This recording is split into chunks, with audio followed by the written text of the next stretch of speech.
Hi, I'm Dr. Michael Lipkin, Associate Professor of Urology here at Duke. I am here to talk about management of complex renal calculi. So just a little background on the prevalence of kidney stones to give a little scope of problem. The prevalence of kidney stones has drastically increased in the United States over the past 4 decades. It was 3.2% in the early 1970s. It has risen all the way up to 8.8% in 2010.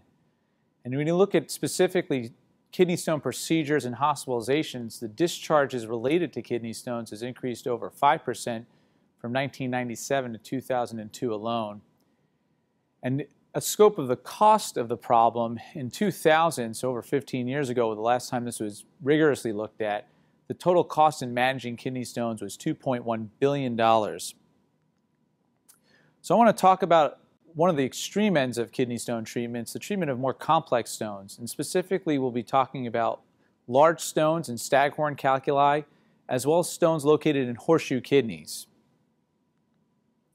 So treating large stones can obviously be challenging just based on the size of the stones and the difficulties in dealing with very large stones. In 2005, the American Urological Association published guidelines on the management of staghorn calculi. And they define staghorn calculi as a branch stone that occupies a large portion of the collecting system. They go on to state that a newly diagnosed patient should be actively treated, and this is primarily due to the risk of loss of kidney in an untreated patient. These large stones, if the natural history of them is to either lead to recurrent infection and eventually lead to the death of the kidney. There are a number of treatment options for these large stones. These would include percutaneous nephrolithotomy, shockwave lithotripsy, retrograde intrarenal surgery, open stone surgery, and either laparoscopic or more recently robotic surgery. In 2005, the guidelines stated that percutaneous nephrolithotomy should be considered first-line therapy for the majority of patients with staghorn calculi.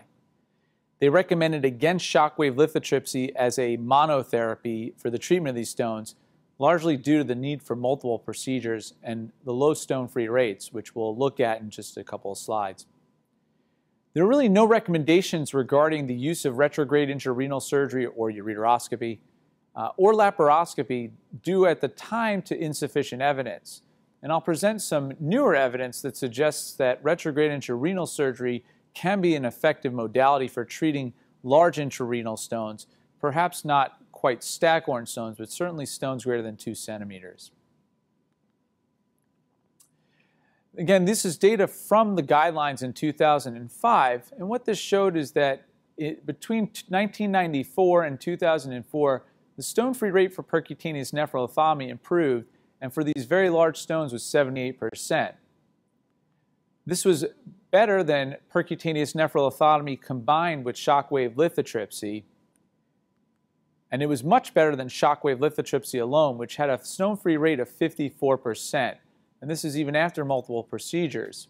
And this is one of the primary reasons why the guidelines came out against shockwave lithotripsy as monotherapy for staghorn stones. What's interesting to note was that the stone-free rate for open surgery actually declined over this time frame, and that percutaneous nephrolithotomy was associated with a higher stone-free rate than even open stone surgery. And this may be due to a decrease in experience with open stone surgery.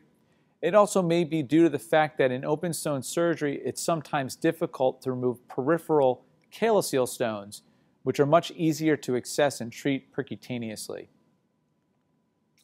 When you look strictly at the number of procedures needed to treat these stones, again, percutaneous nephrolithotomy in general was associated with approximately 2 procedures, and this was significantly less than the number of procedures required for percutaneous nephrolithotomy combined with shockwave lithotripsy, or shockwave lithotripsy alone, which nearly required 4 procedures, and again, that was associated with a stone-free rate of only 54%. So not only were you getting repetitive treatments, but they weren't effective. Open stone surgery was associated with the least number of procedures, generally 1. But again, the stone-free rate was not as high as percutaneous nephrolithotomy. Here's a representative case of a large upper pole staghorn calculus, as well as a smaller lower pole stone in the same kidney. You also see the intravenous pyelogram here demonstrating a fair amount of upper pole hydronephrosis, but the kidney does function. And in this case, we did multiple accesses. And one of the advantages of percutaneous approach is that you can enter the kidney in multiple locations, which allows you to access stones in a variety of locations within the kidney. The upper pole access not only allows you to treat the remaining upper pole stone, but it often will allow you to access the lower pole and allow you to completely clear the kidney. Now, what's important to note in this particular case was that this surgery was done completely with rigid instrumentation. Again, this is an example of a patient. These are KUBs, so there's no contrast here. You're looking at very large stones encompassing the entirety of the collecting system in both, in both kidneys. Here you see an intravenous pyelogram that again shows both kidneys are functioning. There's some dilation of the calyces, particularly in the right kidney. You see drainage of contrast in the left kidney. And in this particular instance, there were 3 access points chosen to help clear the stone burden. Now, typically when we do multiple accesses for these large stones, we start by dilating one at a time and only dilate them as we need them. So we dilate sequentially, typically starting with the upper pole, because that will allow you to clear the most stone burden. That access generally allows you to clear the most stone burden, and then if necessary, you can dilate the lower 2 access points. In this case, we did end up dilating all 3 access points to eventually clear the stone. And then again, in this particular case, we left 3 nephrostomy tubes, though I will show some evidence in a few slides that suggests that you may not need to leave a nephrostomy tube even after treatment of these large staghorn stones. When you look at multi-tract approach for the treatment of staghorn stones, what you'll find is that on average, patients require 2.5 to 3 tracts to clear their stone burden. There are excellent stone-free rates, ranging from 84 to 95%. And again, these are for very large stones, so these are really impressive numbers. However, the downside of multiple tracts is that you do have an increased risk of transfusion. As you increase the number of tracts necessary to do the percutaneous procedure, your risk and need for transfusion increases. And this makes sense if you think about what you're actually doing, and each time you're making another hole in the kidney, which is at risk for bleeding. Also, another big risk in terms of bleeding and need for transfusion is time of surgery, and often these surgeries do take a long time, and that further increases the risk of transfusion. However, in general, the complication rates were relatively low, ranging from approximately 4% to 14%. Well, what about a single tract? Certainly a single tract would be ideal in the sense the patient would have less pain afterwards. In theory, it should reduce the risk of bleeding. You're only dilating one hole into the kidney. So this is a KUB of a patient who has a large left-sided staghorn stone encompassing the majority of the collecting system. How will we treat this through a single tract? Well, newer flexible instrumentation has really advanced percutaneous nephrolithotomy and really made it easier to treat very complex stones through a single access, because the flexible instrumentation allows you to enter multiple calyces through a single tract. Beyond flexible scopes, new flexible instruments such as baskets and graspers also allow for the grabbing and displacing of stones or grabbing and removing of stones.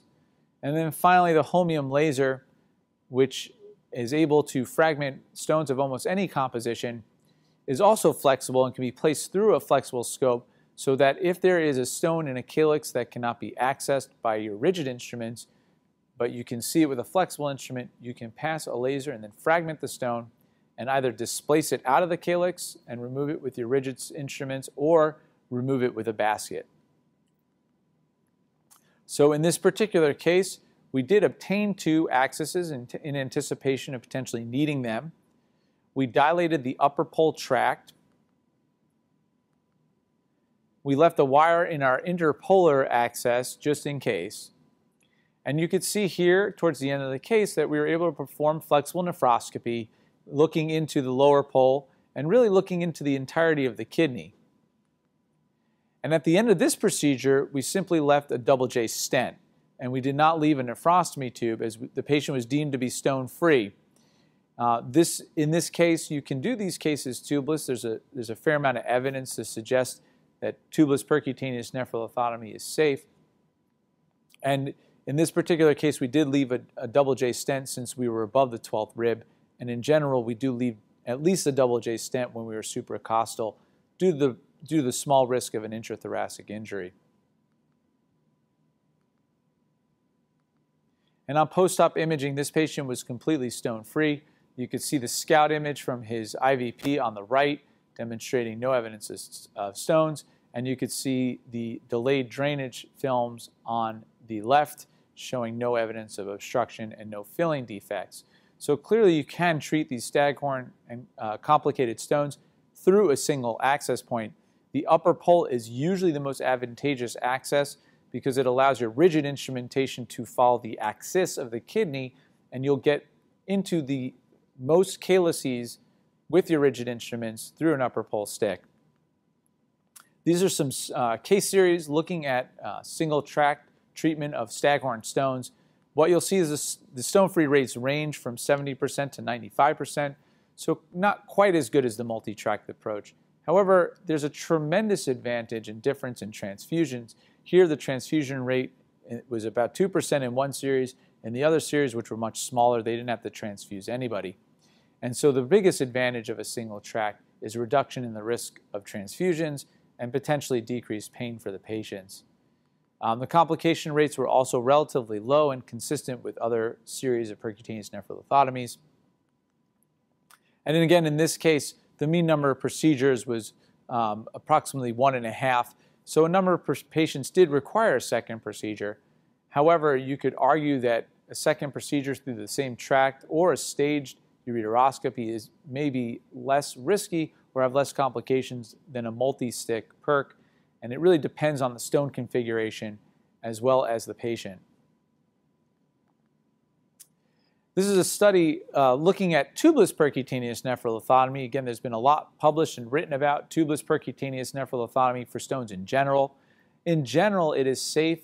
In general, it is indicated if you think the patient is stone-free and you do not feel like you need to have access to go back into the kidney percutaneously. Certainly, if there's bleeding or concern for infection, I would certainly encourage you to drain the kidney with at minimum a double J stent, if not a percutaneous nephrostomy tube. In this case, these were very large stones with a stone surface area of over 10 centimeters squared. They had on average one track, so these were generally done with a single track. The length of stay was significantly higher in the groups who had a nephrostomy tube left in place, and the stone-free rates were equivalent. So in certain cases where you feel like the patient has gotten stone-free and you don't think there's benefit to leaving a nephrostomy tube in, these cases can be done tubeless. So that's the evidence for percutaneous nephrolithotomy, and I think in general it's considered standard of care for these large staghorn stones. Well, how about laparoscopy? There have been some reports of laparoscopic anatrophic nephrolithotomies. There have been a few case series that have been published. This is just one of them, showing that in 2 out of the 5 patients, there was some residual stone afterwards. It is technically very challenging to do these procedures, and so it's really left in the hands of experts. It does require some specialized equipment. You need a laparoscopic knife, essentially, to split the kidney. You do have to have some ischemia time, so you could potentially be risking some renal function. And the suturing can be very challenging. And so this is something that has been done and can be done, but really is only done in a very few centers, and often is done in places where they don't have the disposable resources to do percutaneous nephrolithotomies, and so it's easier to reuse the laparoscopic instrumentation. So again, in terms of treatment options for our staghorn stones, percutaneous nephrolithotomy, really the gold standard. should be first-line treatment in the vast majority of patients. Shockwave lithotripsy really should not be considered for these patients. It requires multiple procedures with very poor stone-free rates. Open stone surgery in this day and age, I don't think there's much of a place for open stone surgery. I think it's largely been supplanted by percutaneous nephrolithotomy for these large stones. Alternatively, laparoscopic surgery in certain centers could be considered, and even in certain centers, robotic surgery could be considered. In terms of retrograde intrarenal surgery, the jury's still out, and I am going to show some evidence coming up next to show that perhaps this is a good option for certain patients with large stones. And again, I think laparoscopic surgery in very skilled hands and very select hands is an option, but really shouldn't be considered standard of care. So what about retrograde intrarenal surgery? So when looking at retrograde intrarenal surgery or ureteroscopy for large stones, the things that are important to consider are really the outcomes, the complications, procedures time, length of stay, and the costs. In general, the skills for retrograde intrarenal surgery are more widely disseminated, so it's appealing to want to be able to do these surgeries for these larger stones. However, there are balancing considerations you need to keep in mind when choosing the right treatment option for your patients. And so we'll compare some of these different parameters, comparing retrograde intrarenal surgery specifically versus percutaneous nephrolithotomy for the treatment of large stones. And by large stones, I'm referring to stones greater than 2 centimeters inside the kidney. So this is from the European guidelines. In 2014, the European Urologic Association comes out with guidelines for stones every year.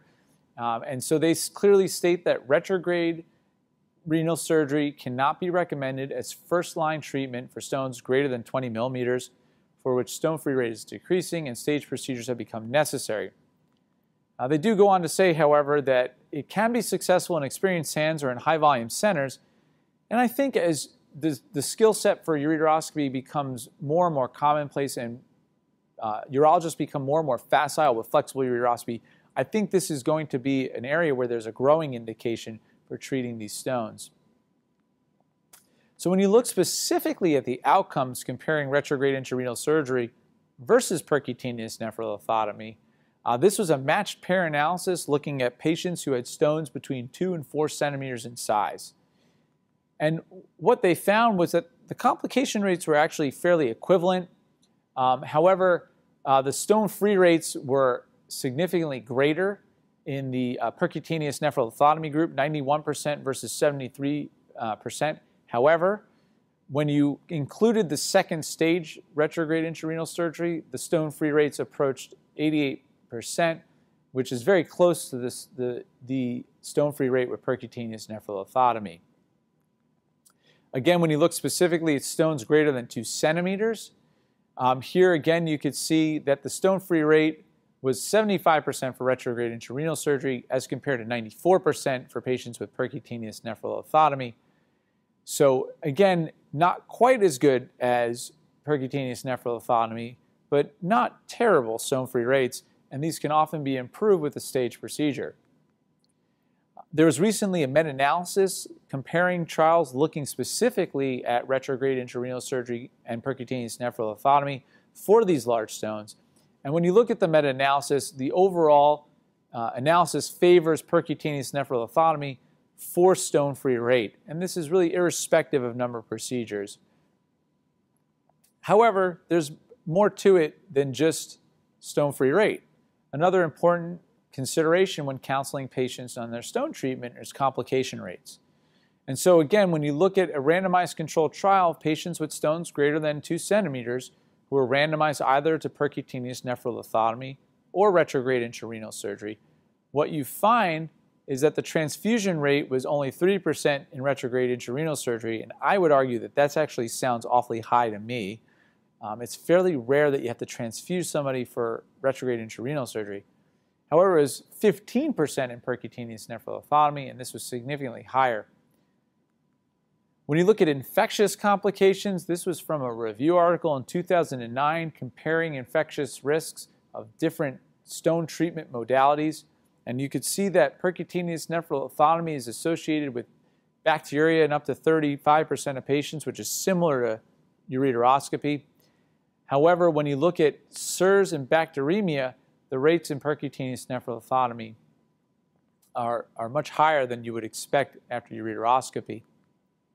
And when you look at complications in total, again, in the meta-analysis comparing the two modalities, what you find is there is overall a higher risk of complication when you do percutaneous nephrolithotomy.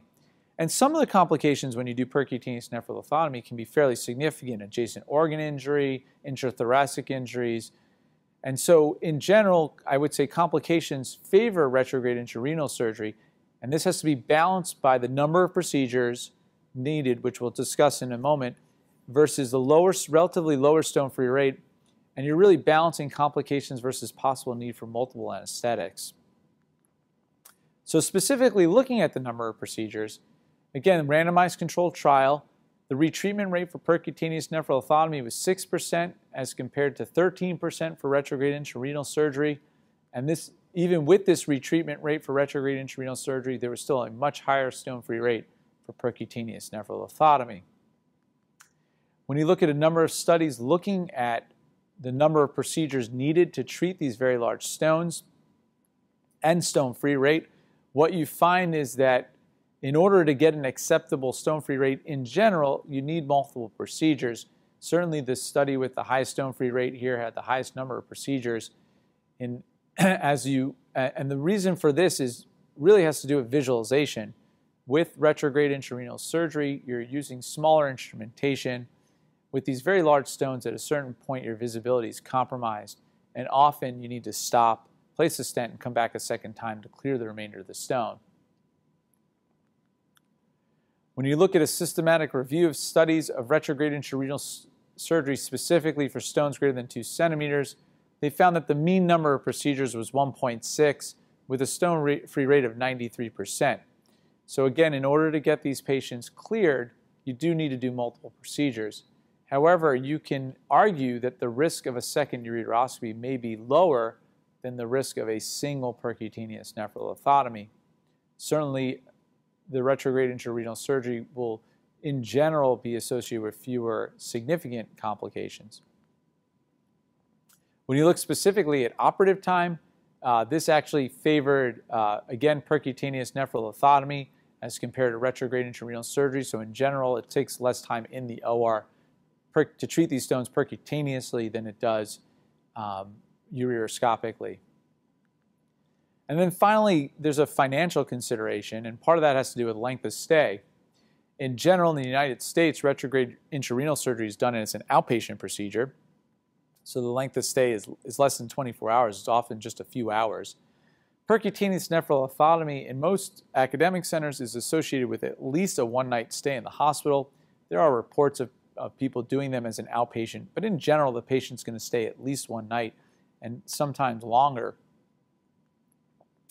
When you look at studies specifically looking at this, again, in general, the trend here is that you're going to have twice as long a length of stay for percutaneous procedure as you do for retrograde intrarenal surgery. I think it's very rare to have a 7-day stay, certainly in the United States, for retrograde intrarenal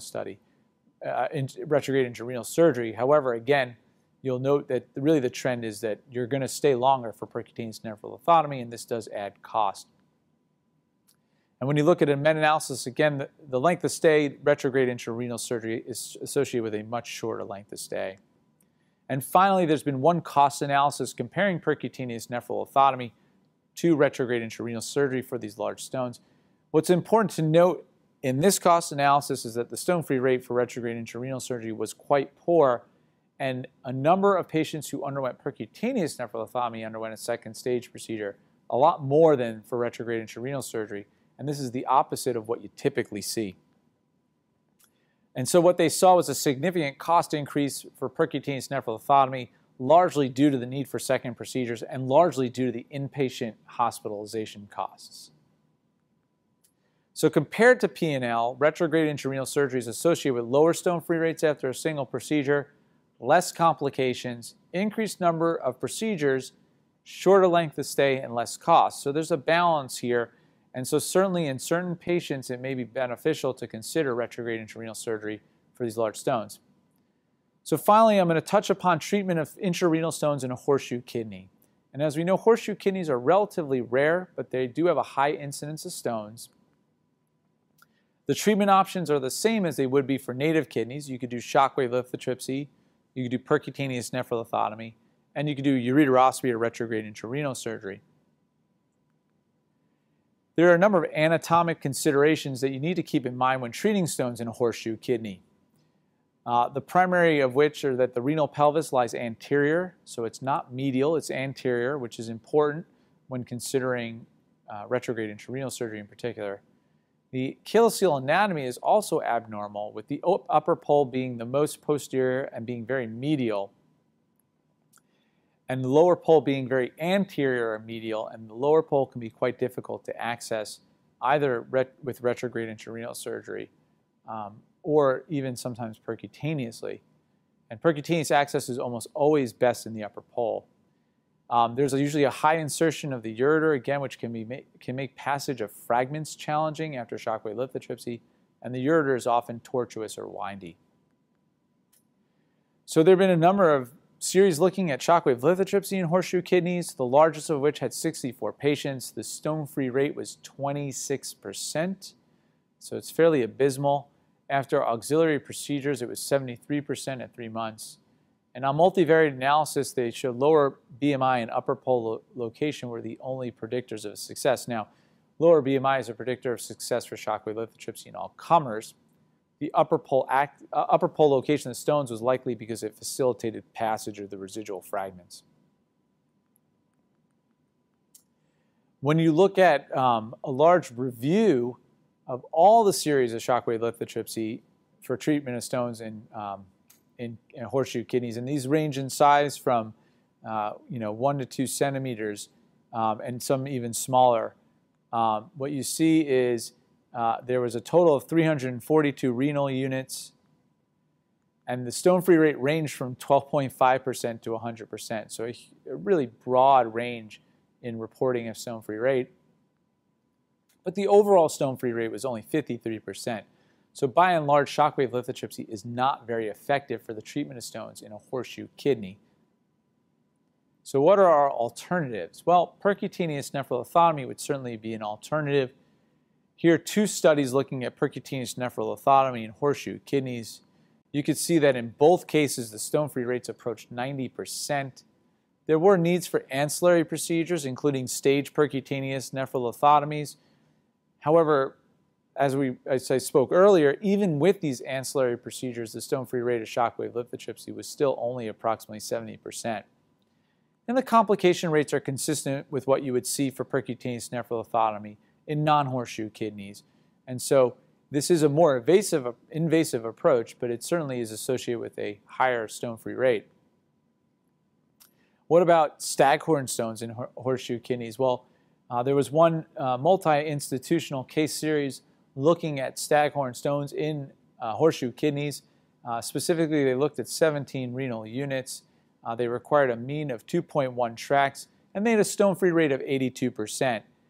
The transfusion rate was 20%, which is not that far out of line with what you would expect in these very large stones where you need multiple tracts.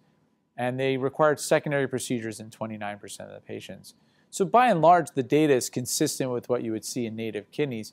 And truthfully, accessing a horseshoe kidney in general is relatively straightforward because the upper pole is usually facing straight AP and is very medial and easy to access, and it is almost always infracostal. So what about retrograde intrarenal surgery? So certainly if you're going to attempt retrograde intrarenal surgery for the treatment of stones in a horseshoe kidney, a ureteral access sheath is very helpful. Not only does it help you in removing fragments, but it helps to straighten the ureter, which makes it easier to get into the kidney. You most certainly need flexible instrumentation, both to remove and displace stones. Stones in the lower pole need to be moved to the upper pole, otherwise the residual fragments will not pass. Holmium laser, the smaller holmium lasers are often useful, and a newer flexible ureteroscope with really good deflection is often necessary to get into every calyx. And it's important to remember the calyceal anatomy is abnormal when looking for calyces because it would be quite challenging.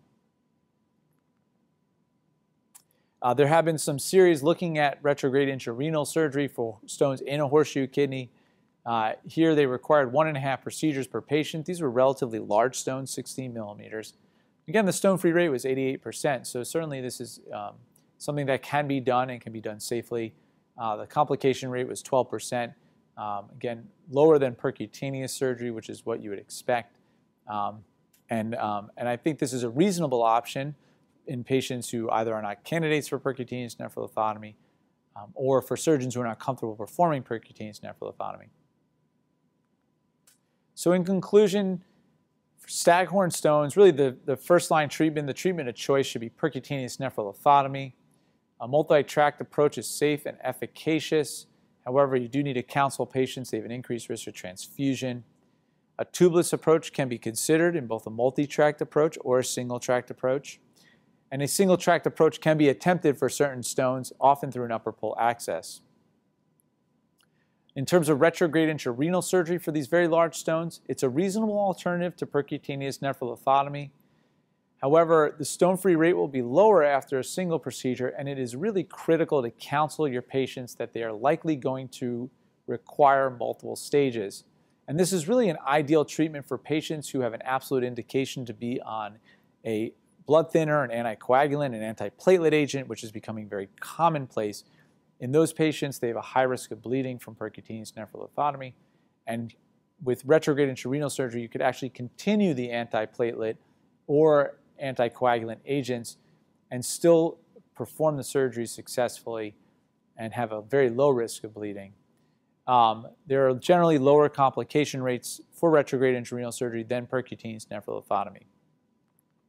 And finally, horseshoe kidney.